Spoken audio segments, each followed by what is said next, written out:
अस्सलाम वालेकुम नाजरीन, मैं हूं आपकी host doctor Ravira Babar and you are watching another amazing episode of People Post by Fifth Pillar group.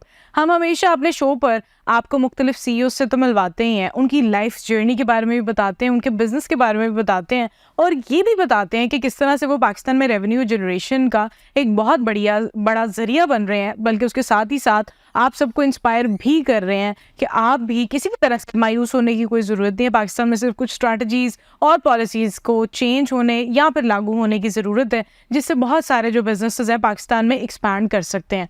और अगर हम बात करते हैं इंटरटेनमेंट इंडस्ट्री की, तो हम शायद समझते हैं कि इंटरटेनमेंट इंडस्ट्री सिर्फ शायद टीवी मीडिया और यहीं तक मुंसलिक है और इसका कोई ताल्लुक किसी भी एडवेंचर से नहीं है। जबकि हम दुनिया भर को अगर देखते हैं, अगर दुबई की बात करें तो वो एक टूरिस्ट स्पॉट बनने के साथ साथ पूरी दुनिया में इसीलिए इतना मशहूर और मकबूल है क्योंकि वहाँ पर जो एडवेंचर स्पॉट्स हैं वो बहुत ज़्यादा हैं और वो इतने एक्सेसिबल और अफोर्डेबल हैं कि उसकी वजह से दुबई की मकबूलियत में स्टार्टिंग में इसी वजह से इजाफा हुआ था। But there are so many things जो कि पाकिस्तान अभी भी सीख रहा है और सीखने के मरहले के बावजूद पाकिस्तान में और ख़ुसूसी तौर पर अगर लाहौर की बात की जाए तो लाहौर में इंटरटेनमेंट की अगर बात की जाए, एडवेंचर पार्क्स की बात की जाए तो वो बहुत लिमिटेड रहे हैं बचपन से ही। हमने बहुत लिमिटेड देखे हैं, अब थोड़ा सा ट्रेंड बढ़ता जा रहा है, लेकिन अगर आप भी 90s किड हैं तो आपकी भी मेमोरीज बहुत सारी होंगी सोजो वर्ल्ड पार्क से। और जब हम सोजो की बात करते हैं तो सबको बचपन की यादें तो याद आ जाती हैं, लेकिन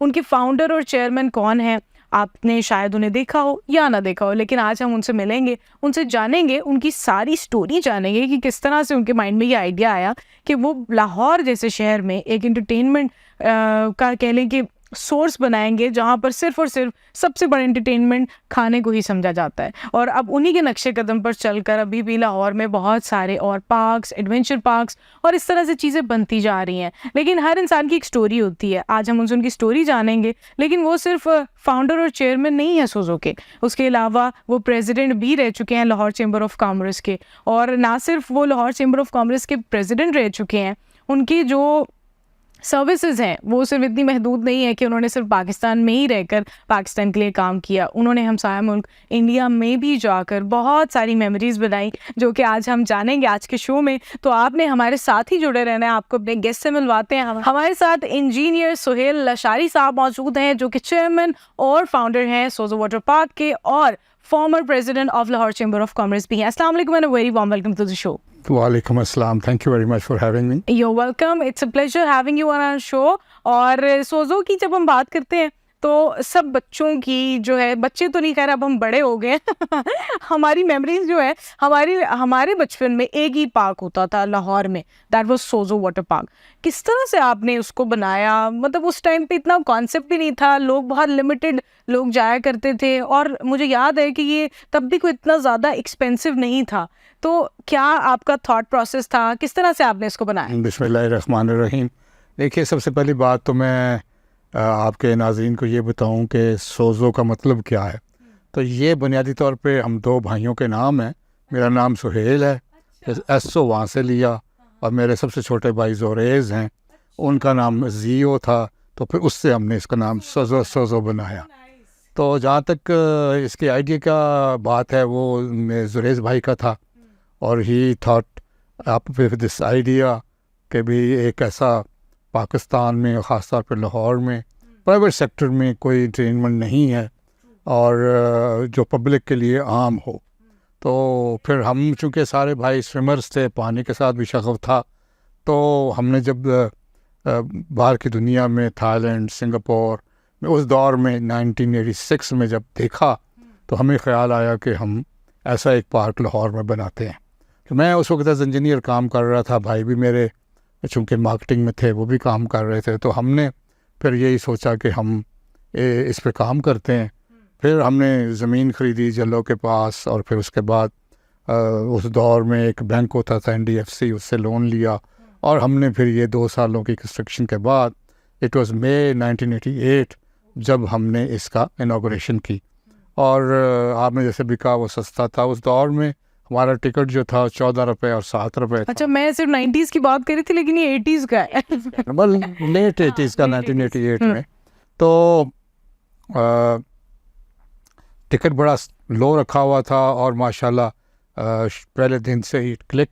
उस दौर में सिर्फ पीटीवी होता था, बाकी के चैनल्स तो होते नहीं थे, तो उस पर हमने 2-4 एड्स भी दिए, तो पब्लिक को पता चला कि ये एक नया वाटर पार्क खुला है। और वाटर पार्क चूँकि सारे पाकिस्तान में क्या कहीं भी नहीं था, भी नहीं था, इस खत्ते में बहुत लिव, तो वो इसलिए फिर वो बड़ा क्लिक किया।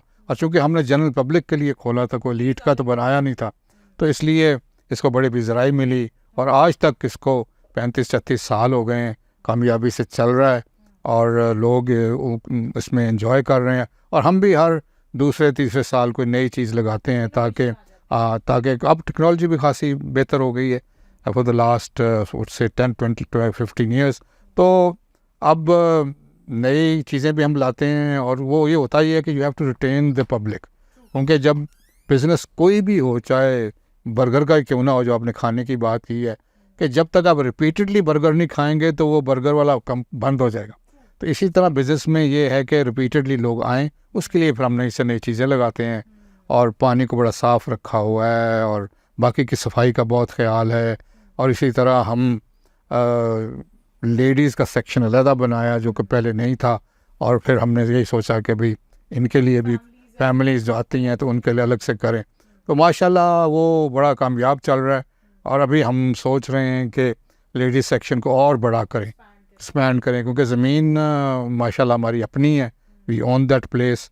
और उसको फिर हम एक्सपैंड करना चाह रहे हैं, क्योंकि लेडीज़ का बहुत बड़ा हमें फीडबैक आ रहा है कि they need more space and more things, तो हम उस पर भी अब जा रहे हैं। हालांकि आई रिमेंबर दैट टाइम्स कि हम लोग अगर बचपन में जाते थे तो एक दिन अगर सोजो चले गए तो एक दिन छुट्टी चाहिए होती थी, but right now the people are so into it कि अब इतनी खुली खुली जगहों की लोगों को आदत हो गई है, हर चीज़ थी, क्योंकि वाफिर मकदार में बहुत सारी इंटरटेनमेंट सोर्सेज आ गई हैं, तो अब हर इंसान चाहता है कि एक्सपैंड करे। एंड दैट्स रियली ट्रू कि कोई भी बिजनेस जब तक इनोवेट नहीं होता, टेक्नोलॉजी के साथ साथ नहीं जुड़ता, तो कभी ना कभी उसका डाउनफॉल आ जाता है। लेकिन जब बिजनेस की बात करते हैं, when you started off with Sojat world park, तो वाटर पार्क, आपको क्या लगता है कि उस टाइम पे कोई कंपटीशन था या लोगों ने आपको टफ टाइम दिया, ये बिजनेस मुश्किल था?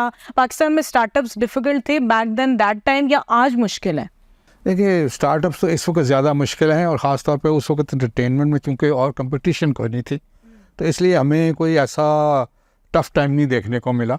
अगर टफ़ टाइम मिला भी तो वो जो एक चीज़ नई आती है ना जिस मुल्क में भी, तो और अगर वो कामयाब हो जाती है तो फिर रश हो जाता है।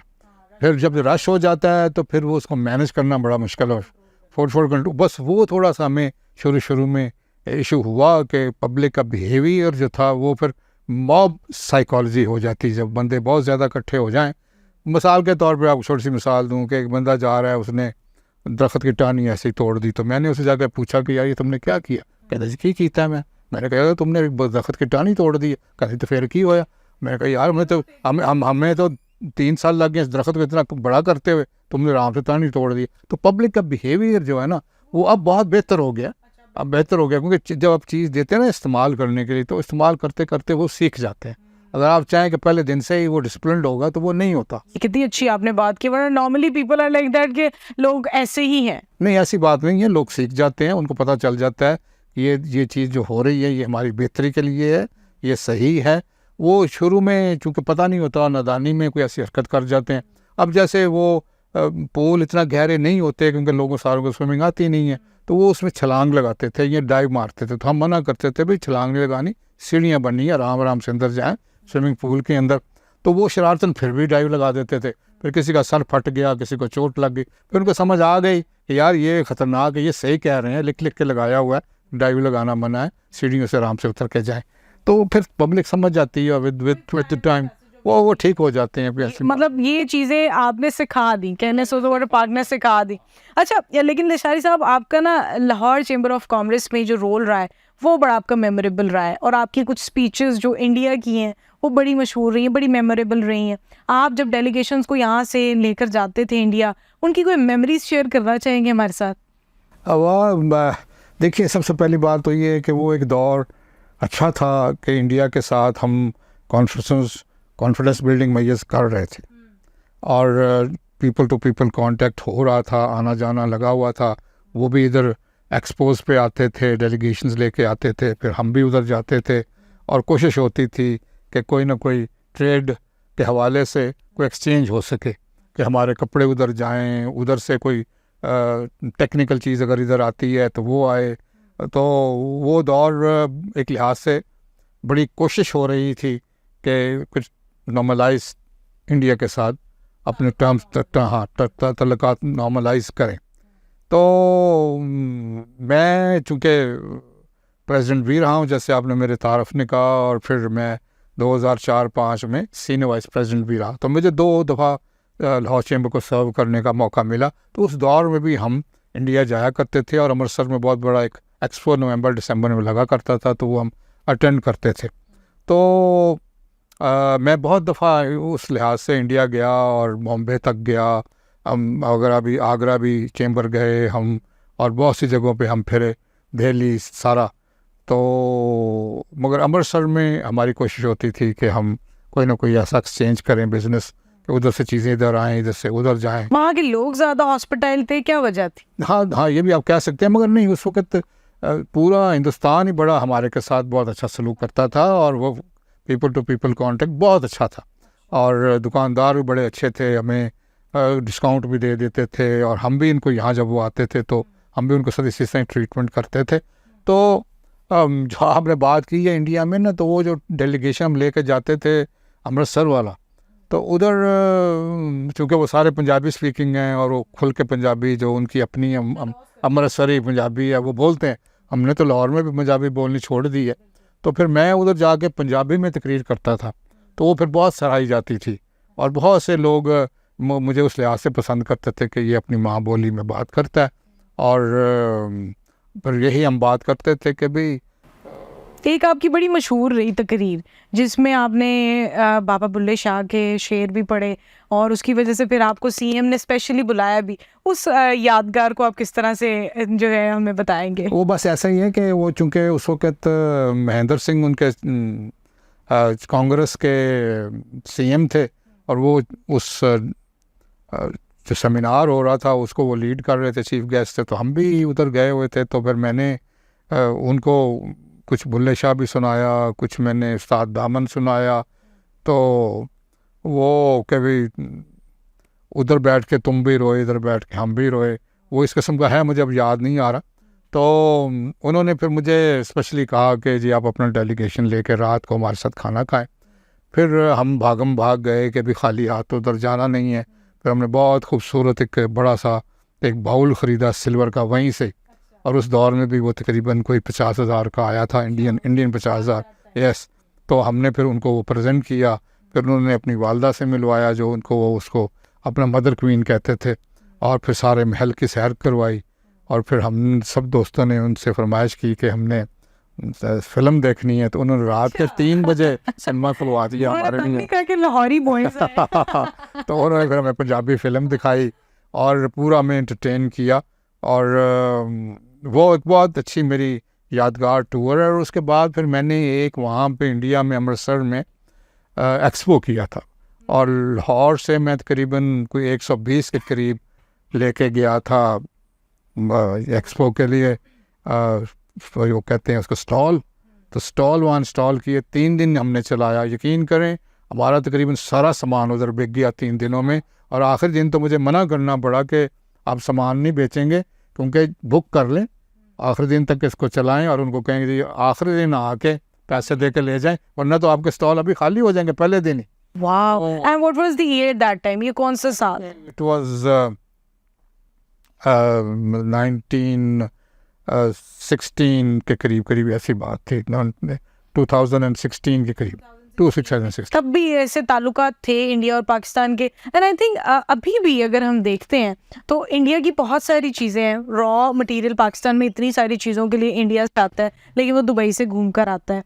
पाकिस्तान का कपड़ा इतना पसंद किया जाता है वहाँ पर, पाकिस्तान की शलवार भी, लाहौर की इतनी चीज़ें पसंद की जाती हैं, ये भी इसी तरह से वहाँ पर जाती हैं। तो आप क्या समझते हैं कि इंडिया पाकिस्तान की इम्पोर्ट एक्सपोर्ट अगर डायरेक्ट हो जाती है और हमारे जो बाहमी ताल्लुकात हैं वो बेहतर हो जाते हैं, तो कितना फ़र्क पड़ेगा हमारी इकॉनमी पे? देखिए, इकॉनमी में तो खातरखा फ़र्क पड़ सकता है, और जीडीपी ग्रोथ भी आपकी कम से कम कोई 1 से 1.5% इम्प्रूव कर जाएगी। क्योंकि देखिए, एक तो ट्रांसपोर्टेशन बहुत कम है, आपका डायरेक्ट यहाँ से मतलब कि चीज़ें आ सकती हैं, और दूसरा ये है कि India is much cheaper than the rest of the world, और वो चूँकि थोड़ा सा एडवांस्ड भी हो गया हमसे, तो बहुत सी चीज़ें उधर आ सकती हैं। But at the same time हमारी जो ट्रेड है वो कम्प्लीमेंट्री है, यानी कि हम भी तकरीबन वो चीज़ें बना रहे हैं जो वो बना रहे हैं, मगर हमारी कई चीज़ों में हमारी क्वालिटी उनसे बहुत बेहतर है और वो हमें बहुत पसंद करते हैं। तो हम उनको बहुत सी चीज़ें बेच भी सकते हैं और वो हमें भी बेच सकते हैं, मगर अक्सर जो ट्रेड बैलेंस होता है वो इंडिया की तरफ ही होता है। But that doesn't matter as long as you are also exporting to them. और मगर बात अब यही है कि जब तक सियासी हालात बेहतर नहीं होते, there certain amount of freedom to do business together, तो उस वक्त से पहले तो मेरा नहीं ख्याल कि हम कुछ ऐसा कर सकते हैं। पहले जो मैंने देखा है, जो उस दौर में, जिस दौर की मैं बात कर रहा हूँ, पीपल टू पीपल कांटेक्ट होता है ना, लोगों का आपस में बहुत मोहब्बत थी। मोहब्बत, उधर जाएं तो हर कोई कहता है मेरे घर ठहर जाओ, मेरे पास आ जाओ, आज मेरे पास खाना खाना है, वो होना नहीं। वो मैं उसकी मिसाल दिया करता था कि दो हमसाए हैं, तो वो आपस में, उनके माँ बाप तो लड़े हुए हैं, बच्चे खेल रहे हैं, तो हम अब बच्चे भी नहीं खेल रहे। अब मुसीबत ये है कि पब्लिक में भी वो जो जहर था वो ट्रिकल डाउन कर गया है, और अब पब्लिक भी थोड़ी सी मिसट्रस्ट और उस चीज़ में चली गई है कि वो भी थोड़ा सा अब घबराते हैं। और चूँकि उसमें गवर्नमेंट का भी बड़ा हाथ है, क्योंकि जब आप इंडियंस को मिलते हैं तो उनकी भी जो एजेंसीज हैं वो पीछे आप आना शुरू हो जाते हैं कि क्यों मिल रहे हैं, क्या बात हो रही है। जैसे यहाँ पर आते हैं सिख बरादरी जो है, यहाँ पे गुरुद्वारों में करतारपुर प्रॉपर टूरिज्म तो अभी भी ऑनगोइंग है, लेकिन वो भी अपने आप को लिमिटेड आई गेस रखते हैं। बस ऐसे ही ना, करतारपुर में भी आप करतारपुर से बाहर तो आ नहीं सकते ना जी।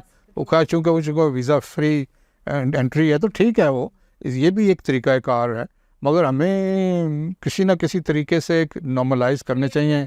तल्लुकात इस हद तक तो नॉर्मलाइज करें कि ट्रेड हम कर सकें। इन्वेस्टमेंट तो शायद नहीं हो सकेगी, मगर ट्रेड ज़रूर हो सकती है कि कोई हमें चीज़ें भेजे, हम उनको चीज़ें भेजें, और कुछ ऐसा मैकेनिज़्म हो बॉर्डरों पे भी, कस्टम हो, चीज़ें हो। ये कोई ऐसी बात नहीं है कि बॉर्डर मैनेजमेंट नहीं हो सकती। अच्छा, अगर हम इंडिया और पाकिस्तान का मुवाजना करते हैं तो हम ये देखते हैं कि इंडिया में अंबानी उनका बिजनेसमैन है, तो वो अपने मुल्क की ब्रांडिंग करता है पूरी दुनिया में। अगर उसका अपने घर का भी कोई फंक्शन है तो उसने ब्रांडिंग पूरी दुनिया में करनी है। आप क्या समझते हैं कि पाकिस्तान में ऐसे कोई बिजनेसमैन है जो कि पाकिस्तान की ब्रांडिंग करते हैं अपने हर चीज़ से, और वो बेहतर है? अगर आपका नाम निकाल दिया जाए आपके अलावा। नहीं, ऐसी कोई बात नहीं। हमारा कोई ब्रांड इतना बड़ा नहीं है, बट माशाल्लाह विद इन पाकिस्तान तो एवरीबडी नोज़ दैट। अब दरअसल बात ये है कि पाकिस्तान ने अपने जितने भी अच्छे बिजनेसेस हैं उनको ब्रांड कभी नहीं किया, छोड़ दे बड़े को। हमारा देखें जी, फुटबॉल दुनिया में खेला जाता है जो हम बनाते हैं, ठीक है जी। हमारे मेडिकल इक्विपमेंट है दुनिया में जाते हैं, हमारी स्पाइसेस दुनिया में जाते हैं, हमारे चावल दुनिया में जाते हैं। हमने किसी चीज़ की ब्रांडिंग नहीं की है।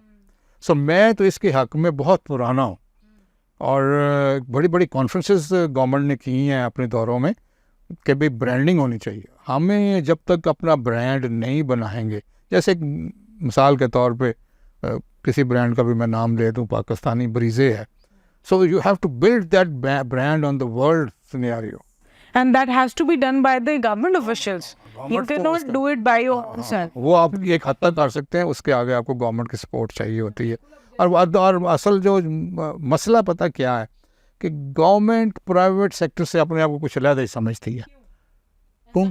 वो शायद इसलिए समझती है कि हमने सिर्फ इनको रेगुलराइज करना है, इनको पकड़ना है, इनको काम नहीं करना देने, इनसे टैक्स लेने। उनको समझते हैं हमारा सिर्फ फंक्शन ये है, जबकि ये फंक्शन है, मगर साथ साथ इनकरेजमेंट फेलिसिटेशन जो है वो भी बहुत ज़रूरी है। और मैं अब बड़ी दरसे से ये प्रोजेक्ट कर रहा हूँ कि हुकूमत और private sector should be on one page. जब तक ये वन पेज नहीं होगा ना, आप जितना मर्ज़ी करते रहें, इकॉनमी नहीं चल सकती। उसका मतलब ये है कि हुकूमत जो है वो चूँकि टैक्स लेती है, तो 35% तो हुकूमत सिटिंग स्लीपिंग पार्टनर है विद द प्राइवेट सेक्टर। ऐसा ही है ना जी। तो अपने आप को पार्टनर समझे विद द बिजनेस कम्युनिटी कि जनाब हम इकट्ठे काम करेंगे। हाँ, अलबत्ता जो भी कोई गड़बड़ हो रही हो उसके ऊपर वो रेगुलराइज ज़रूर करें। देखिए, बात दरअसल ये है कि सारे बिजनेसमैन ट्रेडर्स टैक्स देना चाहते हैं। बिल्कुल, ये ना कहेंगे कोई टैक्स नहीं देना, कोई नहीं भाग ही नहीं सकता। अभी मिनिस्टर साहब ने कहा, फाइनेंस ने, कि 100 रुपया भी नहीं देना चाहते, विच इज़ रॉन्ग। हम टैक्स देना चाहते हैं। बात ये है कि आप रैशनलाइज करें टैक्सेशन को। अगर आप कहें कि एक बंदा जिसने स्टूडियो जितनी दुकान खोली हुई है तो वो भी 60,000 महीने का देगा, तो वो नॉट पॉसिबल, वो दुकान बंद करके चला जाएगा। वो ठीक है जी। तो आप अगर उसे कहें कि 2,000 महीने के दे दे तो वो देगा, मैं इस मानने को तैयार ही नहीं हूँ। हाँ बिल्कुल ऐसे। और दूसरी बात यह है जो इस मुल्क में बड़ा फतगान है वो ये है कि ये ऑन बोर्ड नहीं लेके आते, स्टेक होल्डरों से बात नहीं करते। आप दुकानदारों को बुलाएं, उनसे बात करें, कभी हम ये टैक्स लेना चाहते हैं, तुम बताओ कितना देना चाहते हो, फिर कहीं ना कहीं नेगोशिएट होके अगर आप 4 मांग रहे हैं वो 2 पे आ जाएंगे और वो टैक्स देना शुरू हो जाएंगे। देखिए चाइना में क्या हो रहा है, चाइना में हर दुकान, हर बिजनेस एक नंबर लगा हुआ है, ठीक है जी। आपने आज तक इस कौम में कोई ऐसा मतलब बंद जरूर हम कर देते हैं, जैसे अभी एलडीए का भी एक वो मुहिम चल रही है, तो बंद जरूर कर रहे हैं लेकिन उसको रेगुलराइज भी नहीं कर रहे हैं और उसको आप कह के नंबरिंग भी नहीं कर रहे। आपको पता ही नहीं है आपके मुल्क में दुकानें कितनी हैं, आपके पास डेटा ही नहीं है, ठीक है जी। छोटी कितनी है, बड़ी कितनी है, उसके मुलाजिम कितने हैं, वो करता क्या, इस किस्म का आपके पास डेटा बेस होना चाहिए। और हर दुकान को एक नंबर दें और उसके बाद उससे टैक्स की बात करें। देखिए आप जब शुरू में ही टैक्स की बातें शुरू कर देते हैं तो बंदा भाग जाता है। तो पहले उनको आप नंबरिंग करें, उनको आप रजिस्टर करें, जब वो रजिस्टर हो जाएंगे उसके बाद उनके साथ बात करें। देखिए जब भी आप किसी को मेज़ से बैठा के बात करते हैं ना तो कहीं ना कहीं बात ज़रूर तय हो जाती है, वो चाहे 2,000 रुपये हो जाए महीने पे, 3,000 रुपये हो जाए बात। मगर आप इम्पोज जब करते हैं किसी चीज़ को भी तो वो फिर ट्रेडर्स जिनको आदत ही नहीं है कुछ भी देने की, वो फिर रजिस्ट करते हैं और उनके पास क्योंकि शटर पावर भी है, फिर वो दुकानें बंद कर देते हैं, पहिया जाम हो जाता है इकॉनमी का, तो वो फिर आपको obviously it also adds fuel to the fire, और ये हर चीज़ को ज़्यादा ख़राब कर देता है। and I think there are so many business men जिनसे हम भी मिलते हैं, यहाँ पे CEOs हैं, उन्हें कोई भी टैक्स देने से इतराज़ नहीं है, उन्हें सिर्फ ये इतराज़ है कि क्या जो हम टैक्स दे रहे हैं उसके एवज़ पे हमें वो फैसिलिटेशंस मिलेंगी जो हम चाहते हैं। ये तो नहीं है कि इस साल हमने ये टैक्स दिया और पता चला कि इन्होंने इतना हम पर और बिजली का या XYZ इतने टैक्सेस लगा दिए कि हमें इंडस्ट्री बंद करनी पड़ गई है। देखिए मतलब बात क्या है कि टैक्स होता क्या है, tax is contract between a businessman and a trader and the government.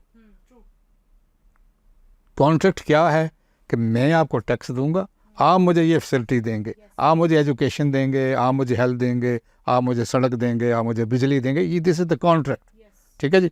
तो गवर्नमेंट उस कॉन्ट्रैक्ट को वन वे चलाने की कोशिश करती है कि मैंने कुछ नहीं देना, तुम ही सारा कुछ दिए जाओ। जहाँ पे जाके तो वो कॉन्फ्लिक्ट शुरू होता है।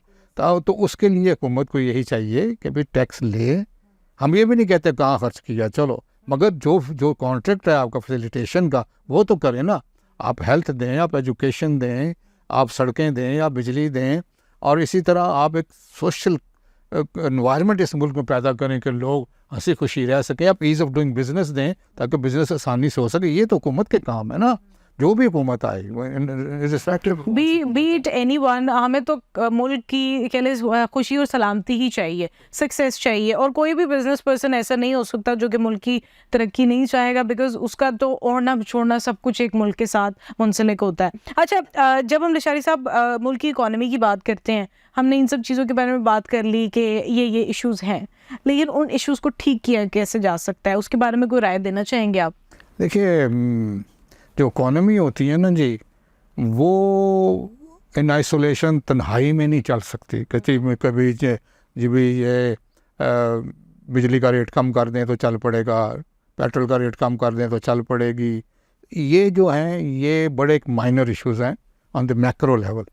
असल चीज़ ये है, और जो लीडरशिप को भी सोचना यही होता है, जो लीडरशिप होती है वो यही सोचती है, वो अनटेंजिबल्स का सोचती है, जिसमें आपकी सबसे पहले आ जाता है गुड गवर्नेंस, ठीक है जी, और फिर वर्च्यू, आप किस सूलों के तहत काम कर रहे हैं, ऑनेस्टी के साथ काम कर रहे हैं, स्मार्ट वर्क कर रहे हैं, दूसरों का ख्याल कर रहे हैं। जब आप में ये वर्च्यूज़ आ जाते हैं, ऑनेस्टी आ जाती है, तो फिर इकॉनमी खुद ब खुद ग्रो करना शुरू कर देती है। इकॉनमी किसी चिड़िया का नाम नहीं है कि आप जिसको बिल्ड करना पड़ता है, ठीक है जी। जब आप ये सारे काम कर लेंगे, इकॉनमी ऑटोमेटिकली बढ़ना शुरू हो जाएगी। और उसमें जो अगर आप टेंजिबल्स की बात करें जो गिने जा सकते हैं, वो यही है कि हुकूमत फैसिलिटेशन करे, हुकूमत अपने आप को पार्ट समझे बिजनेसमैन का, टैक्स हम देने को तैयार हैं, टैक्स हमारे साथ बैठ के ले लें, और देने भी चाहिए, इसमें कोई हर्ज नहीं है। और उसके बाद जो रॉ मटेरियल है जो पाकिस्तान में बनता ही नहीं, अवेलेबल ही नहीं है, ठीक है जी, उसको टोटली 100% ज़ीरो रेट पे यहाँ मंगवाएँ, ताकि और बोर्ड फ्री होनी चाहिए, क्योंकि टैक्स फ्री होनी चाहिए, क्योंकि देखिए वो चीज़ इधर अवेलेबल ही नहीं है ना, उसकी कंपटीशन ही कोई नहीं है। तो जब वो यहाँ आएगी, हाँ, तो उसमें फिर ये होगा कि आप उसमें काम करेंगे, वैल्यू एडिशन करेंगे। जब आप वैल्यू एडिशन करेंगे तो आप, हाँ, तो फिर उस पर टैक्स लगेगा, और फिर इंडिजिनसली लोकल चीज़ें बननी शुरू हो जाएंगी। लोकल चीज़ें बनेंगी तो लोकल एम्प्लॉयमेंट बढ़ेगी, आपकी पॉवर्टी रेट कम होगा, और आपका स्किल डेवलपमेंट शुरू हो जाएगी। इसका बड़ा ट्रिकल डाउन इफेक्ट है। लोग ट्रस्ट जो है वो इकोनॉमी पे करने लग जाएंगे। जो जिसने छोटा सा भी बिजनेस स्टार्ट करना है वो कहेगा कि हाँ, दस इकोनॉमी इज स्टेबल, कोई बात नहीं, कम है लेकिन सस्टेनेबल है। तो ये सारी चीज़ें करने के लिए ना हुकूमत को सबसे पहले इंसेंटिव्स देने चाहिए। देखिए अल्लाह ताला ने भी जन्नत का इंसेंटिव दिया है, कहने की करोगे तो जन्नत देंगे, तो इनको भी ना इनके इंसेंटिव देने चाहिए, कभी ये करेंगे तो ये देंगे, ये करेंगे तो ये देंगे। टैक्स की छूट बेशक ना दें, मगर उसके अलावा हमें फिलिस्टेट तो करें ना, मतलब किरायों में कमी हो, छापे ना पड़ें, हाँ, अननेसेसरी हरासमेंट ना हो, तो ये चीज़ें तो हुकूमत कर सकती है ना। तो जब ये करेंगे, और ये देखें जो इकॉनमी बेहतर आनी है ना, वो अगर आएगी भी तो वो 10-15 सालों में आएगी, उससे पहले नहीं आने। उसके लिए स्टेप्स तो हमें अब भी उठाने पड़े ताकि आगे आने वाली नस्ल सेफ रहे। This is the right time कि कोविड के बाद, कोविड-19 के बाद अब दोबारा से इकॉनमी थोड़ी सी रिवाइव हो रही है, तो उसको देखते हुए इनको एक ऐसी पॉलिसीज़ लेके आनी चाहिए। देखिए हमारे यहाँ इंस्टीट्यूशन बिल्डिंग नहीं हुई, चाहे वो पुलिस की इंस्टीट्यूशन हो, चाहे FBR की हो, चाहे CSS हो, ब्यूरोक्रेसी हो। हमारे यहाँ इंस्टीट्यूशन बिल्डिंग से मुराद ये है कि सिर्फ election he fair and free नहीं होने चाहिए, अदारे भी सारे फेयर एंड फ्री होने चाहिए, ठीक है। जब अदारे फ्री नहीं होंगे तो आप कैसे कहते हैं कि बिज़नेस चलेगा? बिज़नेस कोई, मतलब कि वही बड़ी बड़ी बात, कोई चिड़िया तो नहीं है कि आप उड़ा देंगे। तो बिज़नेस ये सारे इसके साथ मुंसलिक है। तो जब आप लोगों को फेलिस्टेट करेंगे, फिर देखें यहाँ पे कोई चीज़ भी इस मुल्क में टाइम बाउंड नहीं है।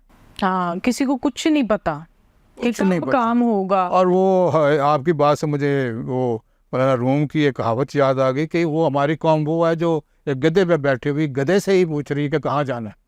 तो अगर हमारा हाल यही रहेगा तो फिर हमें क्या पता, हमने कुछ भी नहीं पता चले, वो will be clueless for life, definitely. तो इसलिए हमें यही चाहिए कि हम पहले पॉलिसीज बनाएं और पॉलिसीज पे कारबंद हो। देखिए यहाँ पे अक्ल का फुदगान नहीं है, या नीयत का फुदगान नहीं है, टैलेंट का भी नहीं, सिर्फ इम्प्लीमेंटेशन का है। आप अपन कहते तो हैं पर इम्प्लीमेंट नहीं करते। तो जब अपने इम्प्लीमेंटेशन शुरू कर दी तो आपको रिजल्ट आने शुरू हो जाते हैं, और वो बड़ी जल्दी आने शुरू हो जाते हैं। चलेगा तभी तो कोई हुकूमत करेगा ना, ये भी बहुत इंपॉर्टेंट चीज़ है, और इसको समझना टाइमली ये बहुत इंपॉर्टेंट है। अच्छा लशारी साहब, आपके जो शेर हैं वो आपको आपके हर जगह पर जो है बहुत मशहूर रहते हैं। आप कहीं पर भी किसी भी महफिल में आपके ना कोई एक स्पेशल इंस्टिंक्ट होती है आपकी। तो आज आप आए हैं यहाँ पर पीपल पोस्ट पर फिफ्थ पिलर ग्रुप की तरफ से, तो आप क्या कहना चाहेंगे फिफ्थ पिलर ग्रुप के लिए या हमारी पॉडकास्ट के लिए? कोई एक शेर कहना चाहेंगे? नहीं, मैं वैसे तो फिफ्थ पिलर का समझें एक कारकुनी हूँ, और मैं समझता हूँ कि फिफ्थ पिलर जिस नीयत से काम कर रहा है, अगर वो इस मुल्क को रास आ जाती है तो हम बहुत सी चेंजेस ला सकते हैं, जो बहुत पॉजिटिव चेंजेस होंगी towards good governance, economy, and later on जो प्रॉस्पेरिटी इस मुल्क को हम देखना चाहते हैं कि हमारे यहाँ गुर्बत कम हो, लोग अफोर्ड कर सकें, और कुछ नहीं तो बेसिक नीड्स ये अफोर्ड कर सकें। तो उसमें फिफ्थ पिलर अपना एक हिस्सा अदा कर सकती है। मगर बात यही है जो मैंने पहले की है कि प्राइवेट सेक्टर और हुकूमत जो है वो अपने आप को अलग-अलग तस्वर करते हैं। अगर इन्होंने हमारा साथ दिया और हमने उनका साथ दिया, जिसको मैं हैंड होल्डिंग कहता हूँ, तो अगर हमने, हुकूमत ने हमारे साथ हैंड होल्डिंग कर ली, देखिए बात ये होती है कि एक शैडो हुकूमत होना का बड़ा ज़रूरी है। एक इकॉनमी की एक अलहदा से एक मतलब कि ऑर्गेनाइजेशन, एसोसिएशन होनी चाहिए जो सिर्फ इकॉनमी के ऊपर काम कर रही हो। बेशक वो हुकूमत में शामिल ना हो, प्राइवेट सेक्टर में ही हो, वो इकॉनमी का एक अदारा होना चाहिए, जो हम इसको फिफ्थ पिलर को भी प्रोजेक्ट करने की कोशिश कर रहे हैं कि ये इकॉनमी पे काम करेगा। तो जहाँ तक शेयर की बात है, वो मैं मिराज फैज़ाबादी का आपको 2 शेर सुना देता हूँ जो वैसे मेरे बड़े फेवरेट हैं। तो वो है कि ज़िंदगी दी है तो शौक़ सफ़र भी देना, पाँव दिए हैं तो ज़ौक़ सफ़र भी देना। ज़िंदगी दी है तो जीने का हुनर भी देना, पाँव दिए हैं तो शौक़ सफ़र भी देना। बोलना तूने सिखाया कि मैं गूंगा था, अब मैं बोलूँगा तो बातों में असर भी देना। क्या बात है, बहुत बेहतरीन। आपकी पर्सनालिटी के साथ साथ जो आपकी गुफ्तगू है ये भी बताती है कि आपने लाइफ में जो एक्सपीरियंसेस लिए हैं वो आज भी आप जो यूथ है और हम जैसे जितने भी बच्चे हैं जो इंस्पायर होते हैं आप जैसी पर्सनालिटीज़ को देख के, आप उनको अभी भी इसी तरह से इंस्पायर और गाइड ज़रूर करते हैं। और आपसे मिलकर बहुत बहुत खुशी हुई। इंशाल्लाह आपसे इसी तरह से मुलाकात भी रहेगी और I really wish and hope कि जिस तरह से अभी आपका बिजनेस बहुत अच्छा जा रहा है, आपके न्यू वेंचर्स भी आगे बहुत ज़्यादा सक्सेसफुल रहें, पाकिस्तान में रेवेन्यू जनरेशन का ज़रिया बनने के साथ साथ पाकिस्तान की ब्रांडिंग भी करें।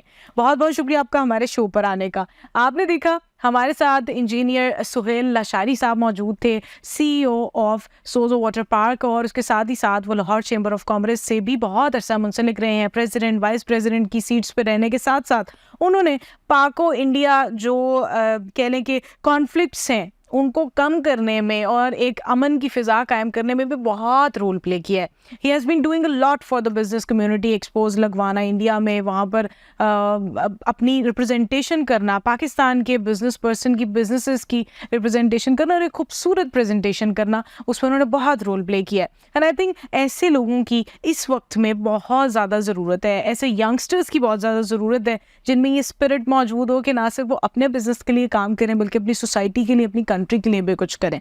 And I really wish and hope कि आपको आज के हमारे शो को देखने का मज़ा भी आया होगा, बहुत कुछ सीखा और जाना भी होगा और आप इससे इंस्पायर होकर खुद भी कुछ करेंगे। और इसी के साथ हमारे आज के शो का टाइम तो यहाँ पर ख़त्म हो रहा है। इंशाल्लाह बहुत जल्द आपसे दोबारा मिलेंगे किसी और अमेजिंग CEO के साथ, उनकी स्टोरी के साथ। तब तक के लिए अपना और अपने इर्द गिर्द सब लोगों का बहुत ख्याल रखिए। आपका और हम सबका अल्लाह निगहबान।